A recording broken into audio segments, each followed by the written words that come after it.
Hi, everyone.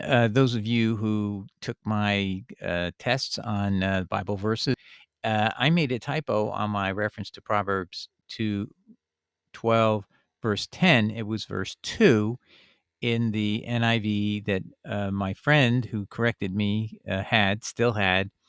And we're going to see what that edition was. It was from 1984. So I'd like to thank the appropriate. Wrote me, "A little problem the Lord condemns a crafty man is in Proverbs 12:2, not 12:10." Still very interesting. So, by the way, this proves that what we're all doing here is a collaborative effort where if I make a mistake, some people will help me.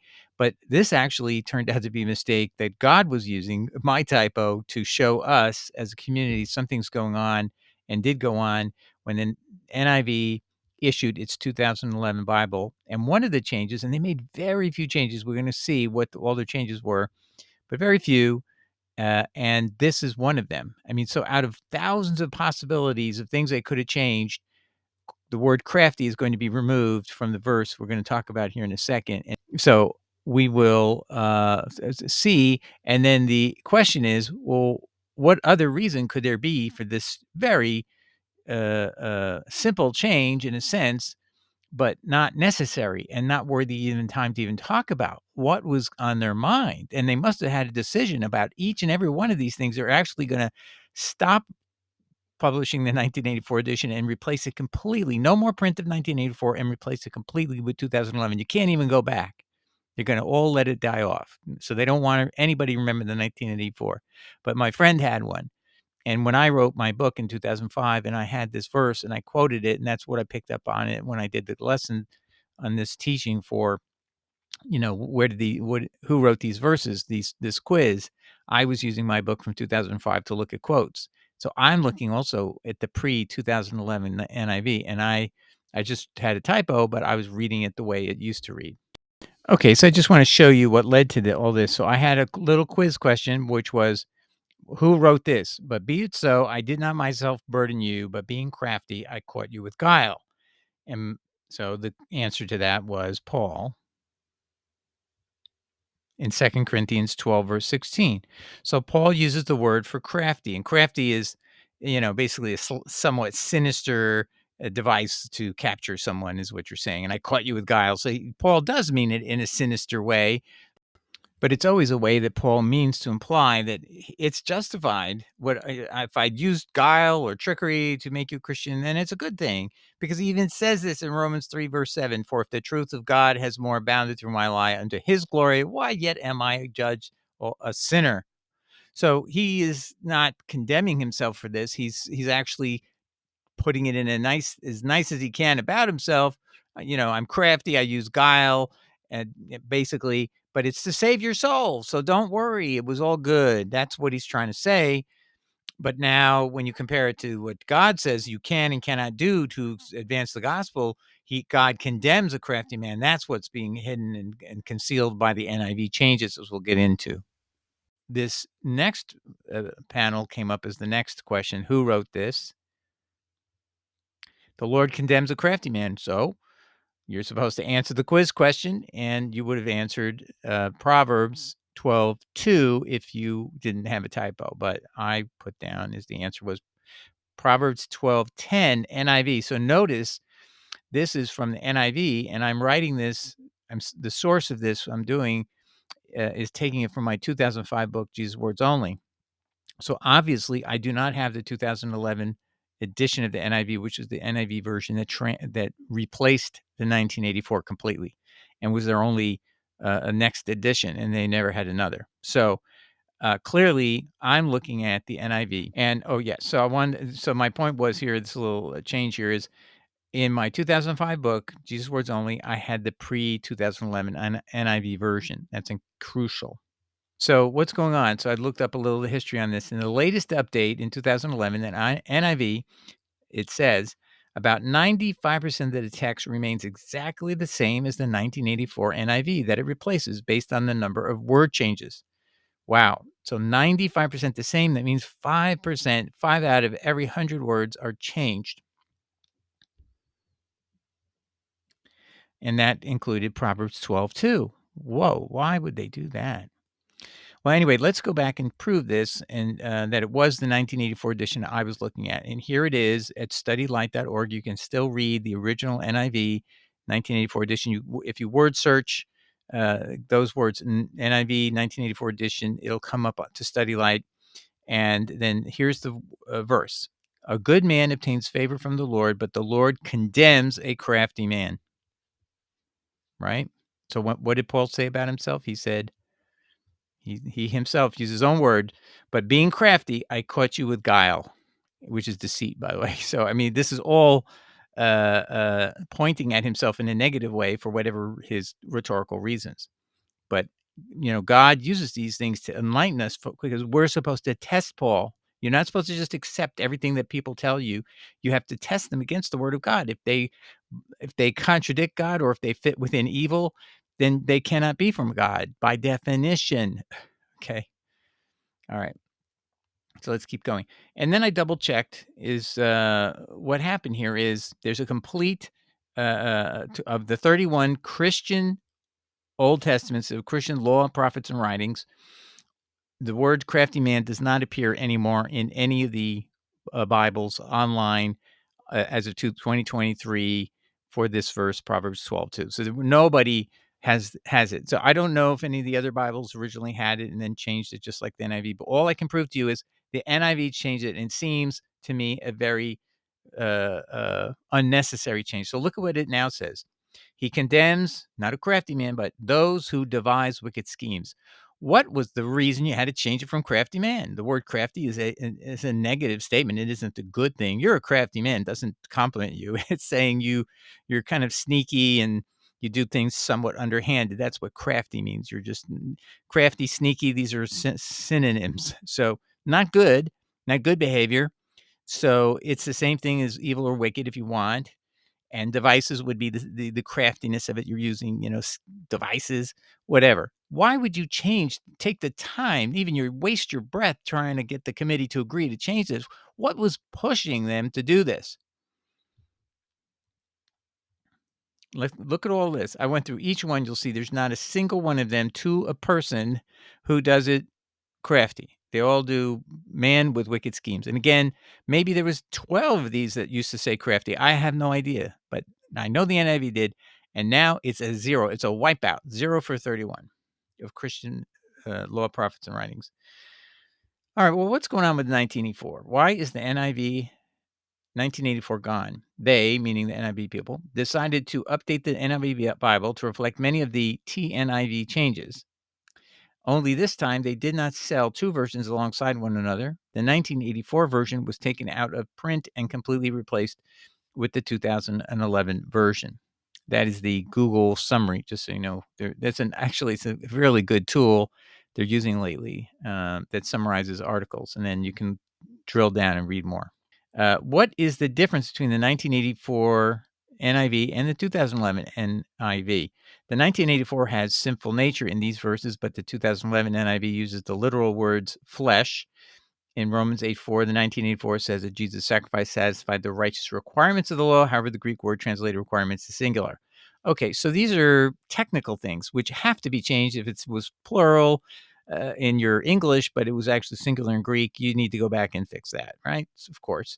And sinful nature to flesh, I think that's correct because it's just flesh, sarx, S-A-R-X in Greek. Why would you imply that it's sinful by nature? It's just flesh. Whether that's sinful or not depends upon how you use your flesh, right? So it's not inherently evil.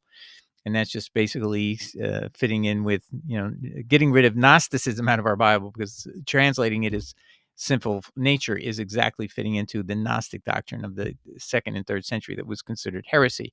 But so this is a good change. This is a good change. But why would you change craftiness into devise evil schemes? I just don't see the point of it. Why would you even waste your breath? Let's keep going here. What else changed? The NIV, the 2011 NIV replaces references of just men to both men and women. In the NIV, Mark 4:25 says, "Whoever has will be given more. Whoever does not have, even what he has will be taken from him." The 2011 version replaces the he and him with they and them. Well, I guess it's okay, and it's not I'm all in favor of making gender neutral things, and whenever we can to change it to he and her or they, if that doesn't change the meaning, and so that's the question. So, I assume they went through this carefully and decided it doesn't change the meaning. All right, let's keep looking what else we have here. Then 16 verses were omitted. So you have probably, let's say 10 verses, excuse me, 10 words per verse. So you're going to talk about removing about 160 words just in this, or 16 times 10. So about 160 words are going to go out of the whatever. But obviously, this is where you have to use scholarship and say, hey, well, our manuscripts don't support that in the book that this is ascribed to, that it was originally there. It may be being carried over from another gospel. Somebody thinks it's a good idea to just, take from another gospel and put it over here. That's a lot of these changes. So they're not really material. They're already in. If they take it out of Matthew, it's because they can see it was in Mark and Luke consistently from the beginning, but it wasn't consistently in Matthew. That's sound to me. So these are, but you'd have to go through each and every one to see if there's any kind of hidden agenda either as well. Okay. But probably not. Probably it's just doing classical textual analysis of the Bible, doing a good job on that. I don't know, but somebody could go back and say, "Hey, let's double check that they've done the right thing," if we're relying upon it.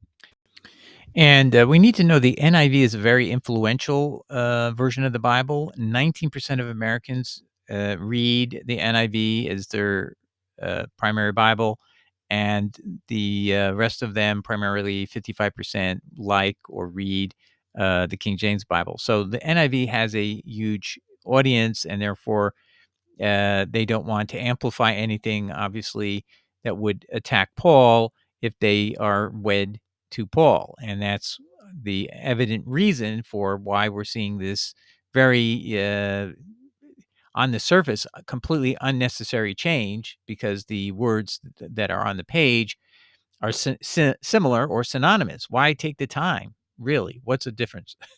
Okay, so what we've seen so far is I don't see any clear evidence of an agenda to change doctrine or to protect Paul and anything else. Okay, so the NIV didn't do this whole work to change Proverbs 12:2. I'm not saying that, but I'm saying they spent an unnecessary effort to even change it. Why bother? And just so you know, if you want to find out more about those verses that have been missing, they're actually all listed with all the rationale for why they are missing in a Wikipedia article called List of New Testament Verses Not Included in Modern English Translations.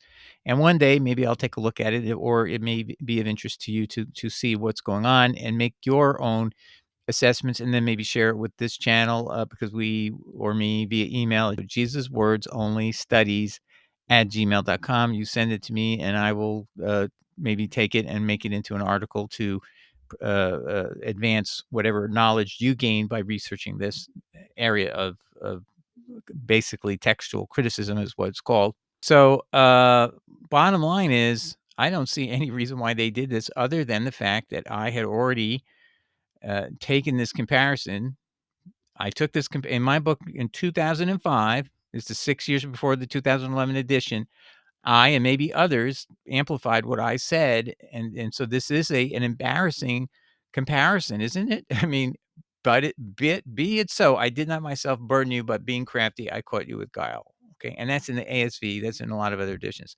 And then you've got Lord condemns a crafty man, and that's in the NIV. So you've definitely got a real problem if you are a Paul fan, that when you compare these two things together, Paul looks bad. He looks bad anyway because he says, "I'm a crafty man," right? So by itself, it doesn't sound good. But then you have the Lord condemning him in the book of Proverbs. Okay. So that's really why I think they took this out. There's no other reason to take to waste your breath and their typeface to even go fix this. Why would you care? It doesn't matter. It's almost synonymous. An evil man who has evil devices. What is that? It's the same as saying you're a crafty man. So there is really no other explanation for this time and effort to change this verse other than to stop this argument that maybe I saw it from somebody else and I was just promoting it. You see, I could have been amplifying somebody else but I might have found this on my own. I don't know. I'm not claiming any claim to fame here. I'm just trying to show you that the Bibles don't always see the motivation for what you see on the page is not always to give you a frank translation that would be useful to you to test Paul. They're actually changing words around so that you cannot test Paul as readily as you otherwise could. So when you find anything that allows you to view Paul critically, because if you compare old to new, you'd realize he cannot violate God's word prior to his coming into existence. So if he's teaching it's okay to be a crafty man and to use guile in order to gain someone to salvation, which is what he's saying that's what he's really saying. I use all these stratagems on you and craftiness and deceit to gain you over, because to him that's okay. He says that in Romans 3:7. If I use if my lie for the gospel, if I lie for the gospel and I advance the gospel through my lie, then why am I still called a sinner? He thinks it's totally okay. This is a Roman Catholic doctrine built on that verse called casuistry. Casuistry was the study by Roman Catholicism of basically rhetorical justification to use techniques or arguments, and then one of them was deceit.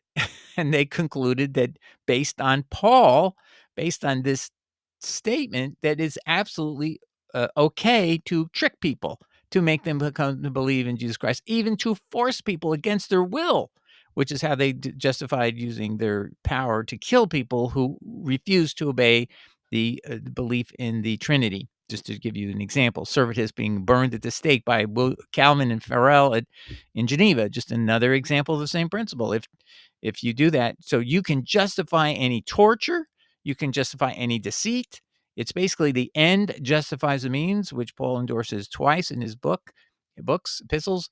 And so this is what carried over into what allows us to judge Paul. And taking this verse out of Proverbs by the NIV makes it a little harder, because now what do you got to do? You got to dig for the 1984 Study Light edition of the NIV to find the only translation that ever has had it the way I and others had been, I presume, were contrasting it to Paul's own statement in where was that again? In 2 Corinthians 12, verse 16.